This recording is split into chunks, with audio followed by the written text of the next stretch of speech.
అనంతపురంలో bar association ఎన్నికలు tension వాతావరణానికి దారితీశాయి. ఇవాళ జిల్లా కోర్టులో న్యాయవాదుల సంఘం ఎన్నికలు నిర్వహించగా ఓటింగ్ విషయంలో న్యాయవాదులు రెండు వర్గాలుగా విడిపోయారు. ఓటింగ్ ప్రారంభమైన సమయంలో నాన్ ప్రాక్టీస్ లాయర్స్ ఓటు వేయాలా లేదా అన్న అంశం మీద న్యాయవాదులు భిన్నాభిప్రాయాలు వ్యక్తమయ్యాయి. ఎలాంటి ఐడెంటిటీ లేకుండా ఓటు వేయటంపై ఓ వర్గం వారు తీవ్ర అభ్యంతరం వ్యక్తం చేశారు. దీంతో రెండు వర్గాలుగా విడిపోయి ఒకరికొకరు బాహాబాహికి దిగారు. చివరకు పోలీసులు రంగ ప్రవేశం చేసి వారిని శాంతింపజేశారు.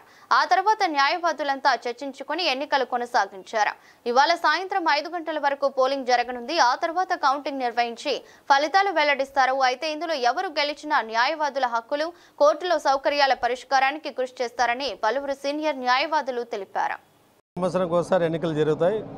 ఎన్నికలు జరిగిన నాయకత్వం తప్పకుండా మా న్యాయవాదులకును మరియు బెంచ్లో ఉన్నటువంటి జడ్జెస్ మధ్య అనుసంధానం చేసి మా యొక్క సమస్యలను లేదా ప్రత్యేకించి కక్షిదారుల యొక్క సమస్యలను కేసుల పరిష్కారానికి తొందరగా పరిష్కారమయ్యేదానికి సూచనలు సలహాలు ఇస్తూ వాళ్ళ యొక్క కోఆపరేషన్ చేస్తారని, అంతేకాకుండా ప్రత్యేకించి రాష్ట్రంలో కూడా అనంతపురం బార్ అసోసియేషన్ ముందుంటుంది. ఇప్పుడు కూడా ఉద్యమానికి అంటే ప్రజాస్వామ్యబద్ధంగా ఉద్యమానికి ముందుంటూ ప్రత్యేకంగా తెలంగాణ ఆంధ్ర హైకోర్టు బెంచ్ కూడా ఇక్కడ రావడానికి ప్రత్యేకమైన కృషి చేశాము. అన్ని ఉద్యమాల్లో ముందరుంటాం. అలాగనే స్వాతంత్రం వచ్చినప్పుడు కూడా న్యాయవాదులే ముందరుండి నడిపించి దేశానికి స్వాతంత్రం వచ్చేదానికి ముందుండి నడిపించడం జరిగింది. మనందరికీ తెలిసిన విషయమే.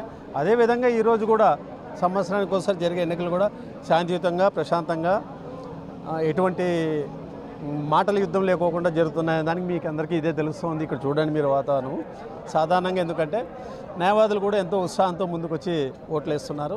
ఇందులో ఎటువంటి సంకోచము లేదు. న్యాయబద్ధంగానే ఎన్నికల అధికారులు నిర్వహిస్తున్నారు. న్యాయవాదులు ఓటు వేసేటువంటి న్యాయవాదులు కూడా శాంతియుతంగానే వేస్తూ ఉన్నారు. ఇందులో ఎటువంటి ప్రలోభాలు కానీ ఇంకోటి ఏదో ఇంతకుముందు ఒక వార్త వచ్చింది, అది అంతా ఏం లేదు. సాధారణంగానే ఎన్నికలు జరుగుతున్నాయి. ఇది ఒక న్యాయవాదుల యొక్క ఐక్యతను ముందుకు తీసుకెళ్లేదానికి ఒక ఉదాహరణ. కేవలం ఈ ఎన్నికల వరకే ఉంటుంది పోటీ అనేది. వారి యొక్క అజెండా ప్రకారం నడిపిస్తారు. తర్వాత అందరం కూడా కలిసి ప్రత్యేకించి క్లయింటేల్కు కక్షిదారులకు ఏదైతే సమస్యలు ఉన్నాయో ఇక్కడ భర్తీ కావాల్సినటువంటి ఆ కోర్టుల యొక్క న్యాయమూర్తులను నియమించే విషయం కానీ సత్వరంగా న్యాయం అందించేదానికి ఏ విధంగా జడ్జెస్ ముందుకు వస్తారో అలాగే మేము కూడా క్లయింటేల్ తరఫున ముందుకుండి ఈ జిల్లాలో ప్రథమ స్థానాన్ని తీసుకెళ్తాం. 0 పెండింగ్ కేసెస్ అనేది తీసుకురావాలంటే మా యొక్క లక్ష్యము. అదే ఉద్దేశంతోనే వచ్చేటువంటి కమిటీ కూడా ప్రయత్నం చేస్తుందని, న్యాయవాదుల యొక్క అన్ని సక్రమైన సమస్యలను పరిష్కారం చేసేదానికి ముందుంటారని ఆశిస్తూ వచ్చేటువంటి కొత్త కమిటీకి ముందుగానే మేము శుభాకాంక్షలు తెలియజేస్తాం.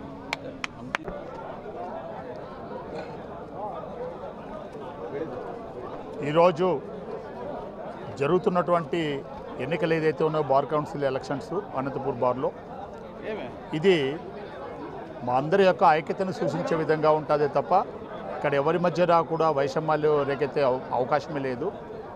ఈ ఎన్నిక అనేది ఎన్నిక కాబట్టినటువంటి వ్యక్తులు వాళ్ళు చేసేటువంటి అంటే ఈ న్యాయవాదులతో పాటుగా వాళ్ళకున్నటువంటి జూనియర్ సమస్యలు ఏదైతే ఉన్నాయో ముఖ్యంగా వాళ్ళకి అందుబాటులో ఉంటూ వాళ్ళ యొక్క అభ్యున్నతికి కానీ ఈ బార్లో రేపొద్దున జరిగేటువంటి కార్యక్రమాలు అంటే అభివృద్ధి కార్యక్రమాలకు సంబంధించి వాళ్ళు ఎటువంటి నిర్ణయాలు తీసుకుంటారు, అటు ప్రభుత్వంతో కానీ ఇటు న్యాయవాదులతో కూడా మిళితమవుతూ కొన్ని ఫండ్స్ని రాబట్టే క్రమంలో ఈ కోర్టుకు రావాల్సినటువంటి అంశాల్లో వాళ్ళు ముందు ఉండి పోరాడడానికి మాత్రమే ఎన్నిక జరుగుతూ ఉంది.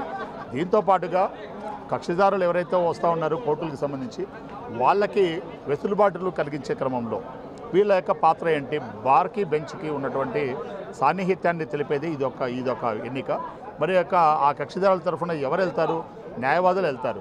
మరి వాళ్ళకు కూడా సమస్య వచ్చినప్పుడు వారికి వాళ్ళందరి తరఫున ఎన్నుకోబడినటువంటి ఎవరైతే వీళ్ళంతా ఉన్నారో ఆ ప్రెసిడెంట్ అవ్వచ్చు, వైస్ ప్రెసిడెంట్ అవ్వచ్చు, జనరల్ సెక్రటరీ అవ్వచ్చు, సెక్రటరీ అవ్వచ్చు, ఇలా 9 పోస్టులకు ఈరోజు ఎన్నిక జరుగుతూ ఉంది. ఈ ఆల్రెడీ కొంతమంది యునానిమస్గా ఎలక్ట్ అయినారు. మిగతా ఎన్నిక ఏదైతే జరుగుతుందో వాళ్ళందరూ కూడా ఇటువంటి అంశాల పట్ల వాళ్ళు ముందుకెళ్ళి ఈ న్యాయవాదులకి కక్షిదారులకి న్యాయమూర్తులకి మధ్యన సంధానకర్తలుగా ఉంటూ వీళ్ళ సమస్యల్ని పరిష్కార దిశగా తీసుకోవడానికి మాత్రమే ఎన్నిక. కాబట్టి ఇది అందరికీ కూడా శుభదాయకమే. మేము కూడా ఆ రోజు సమైక్యాంధ్ర టైంలో కూడా న్యాయవాదుల యొక్క పాత్ర పూర్తి స్థాయిలో మీ మీడియా వాళ్ళతో పాటుగా మా వాళ్ళ యొక్క పాత్ర కూడా ఎంతో ముఖ్య పాత్ర పోషించింది. అయితే కొన్ని అనివార్య కారణాల వల్ల ఆ రోజు మనము సమైక్యాంధ్రాన్ని సాధించుకోలేకపోయినాం. ఏదైనా బట్టి కూడా ఇవాళ బెంచ్ మాకు కావాలని చెప్పేసి యాక్చువల్లీ హైకోర్టే మాకు ఉన్నటువంటి హక్కు అది. యాక్చువల్లీ హైకోర్టు కావాలని కోరుకున్నాము. అయితే కొన్ని ప్రభుత్వాలు మారడంతో ఈరోజు కనీసం బెంచ్ అయినా సరే మరి ఈరోజు కర్నూలుకు తీసుకొచ్చి త్వరితగతిన వాటి పనులు కూడా చేపడితే ఇక్కడ ఉన్నటువంటి కక్షిదారులు ఏదైతే ఉన్నారో ఆ కక్షిదారులకి సులభతరం అవుతుంది, న్యాయం తొందరగా అందుతుంది. కనుక ఈరోజు న్యాయవాదులు కూడా ఈరోజు అమరావతికి లేదంటే ఇతరత్ర కోర్టులకు వెళ్ళాలంటే దూరము ఎక్కువ అవుతుంది, ప్లస్ ప్రయాణ బడలిక కూడా ఉంటుంది. కనుక అదే కర్నూలుకి అయితే కనుక అన్ని ప్రాంతాల వారికి కూడా దగ్గర అవుతుంది. ఈ విధంగా అయినా సరే మాకు రాష్ట్ర ప్రభుత్వం కూడా న్యాయం చేయాలి. ఆ న్యాయం చేసే క్రమంలో కూడా ఈ యొక్క ఎన్నిక కాబడినటువంటి ఎవరైతే ప్రతినిధులు ఉంటారో మా వాయిస్గా వాళ్ళు అందిస్తారు. అని ఈ విధంగా మీడియా మిత్రులకి న్యాయవాదులందరూ సహృద్భావమైనటువంటి వాతావరణంలో ఈరోజు ఎన్నికలు జరుపుకుంటున్నందుకు వాళ్ళందరికీ కూడా పేరు పేరున ప్రతి ఒక్క న్యాయవాదికి కుటుంబ సభ్యులందరికీ కూడా కృతజ్ఞతాభివందనాలు ధన్యవాదాలు తెలియజేసుకుంటూ thank you sir, thank you very much.